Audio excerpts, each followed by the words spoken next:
አዲስ አበባ በኦሮሚያ ክልል እምብርት ውስጥ ስለምትገኝ በኦሮሚያው ጫፍ አዲስ አበባ የኦሮሚያ አካል መሆን አለባት።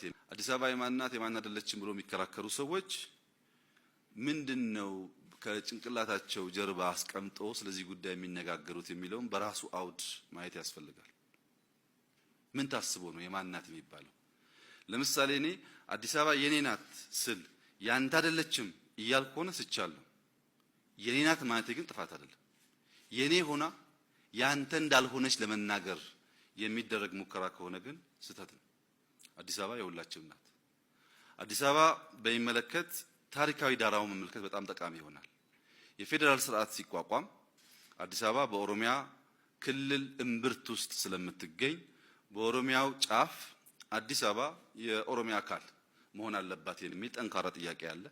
በሌላ መንገድ በነበረው ውይይት አዲስ አበባ የፌዴራል መቀመጫ መሆን አለባት፣ በቻርተር የምትተዳደር ከተማ መሆን አለባት። ነገር ግን ከአጎራባች በአጠራት ክልል ውስጥ ባላት ዘርፈ ብዙ ግንኙነት የተነሳ ልዩ ጥቅም ማክበር አለባት የሚል ህገ መንግስቱ አስቀምጧል።